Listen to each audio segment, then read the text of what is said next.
ভারতের সংখ্যাগরিষ্ঠ দলের নেতাকে প্রধানমন্ত্রীর পদ দেওয়া হয়। 1947 সাল থেকে 2019 সাল পর্যন্ত ভারতে 15 জন প্রধানমন্ত্রী গঠন করেছেন।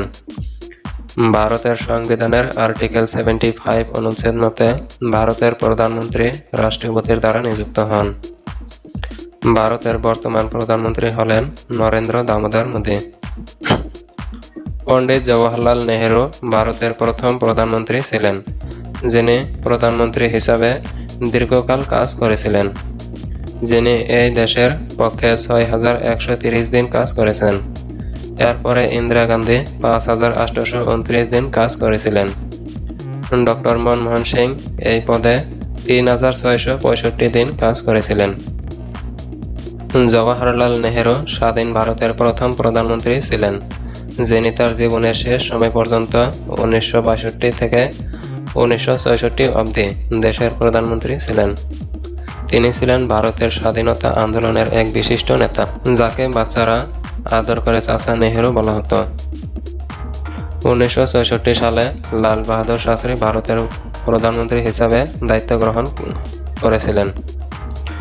1965 সালে ভারত পাকিস্তান যুদ্ধের সময় তিনি দেশকে নেতৃত্ব দিয়েছিলেন। যুদ্ধটি 1966 সালে তাশখন্দ চুক্তির মাধ্যমে শেষ হয়েছিল, তবে এরপরে হার্ট অ্যাটাকের কারণে তিনি তাশখন্দে মারা যান। পরবর্তীকালে ইন্দিরা গান্ধী 1966 সাল থেকে 1977 সাল পর্যন্ত ভারতের তৃতীয় প্রধানমন্ত্রী এবং ভারতের প্রথম মহিলা প্রধানমন্ত্রী নির্বাচিত হয়েছিলেন। 1971 সালের নির্বাচনে তিনি আবার প্রধানমন্ত্রী হন, যার মধ্যে তিনি পশ্চিম পাকিস্তানের সাথে লড়াইয়ের নেতৃত্ব দিয়েছিলেন এবং একটি স্বাধীন জাতি বাংলাদেশ গঠনে সহায়তা করেছিলেন। তবে 1980 সালের নির্বাচনে তিনি আবার ভারতের প্রধানমন্ত্রী হন এবং 1984 সালে তিনি তার রক্ষীদের হাতে নিহত হন। 1977 সালের সাধারণ নির্বাচনে মোরারজি দেশাই প্রধানমন্ত্রী হন, যিনি ভারতীয় জনতা পার্টি থেকে এসেছিলেন, কিন্তু 1979 সালে তিনি ইস্তফা দিতে বাধ্য হন। তিনি 1977 সালে ভারতের প্রথম গের কংগ্রেস প্রধানমন্ত্রী হন।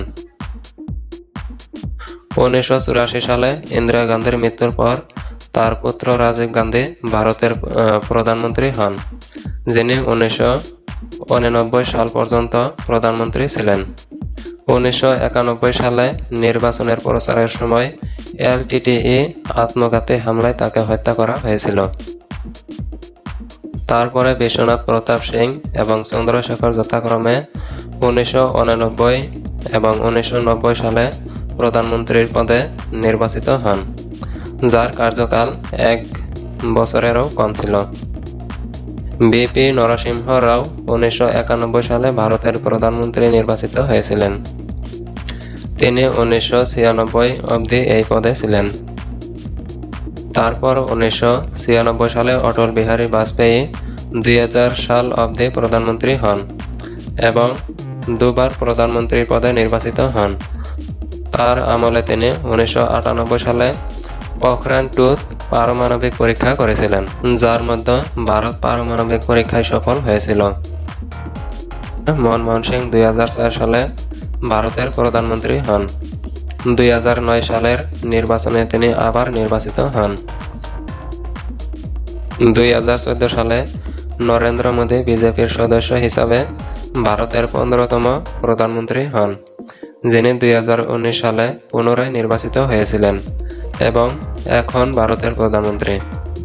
তিনি পরিকল্পনা কমিশন বিলুপ্ত করেন এবং ভারতের স্বল্প ও দীর্ঘমেয়াদী নীতি পরিকল্পনার জন্য নীতি শক্তি তৈরি করেন এবং আগে তিনি গুজরাটের প্রধানমন্ত্রী ছিলেন।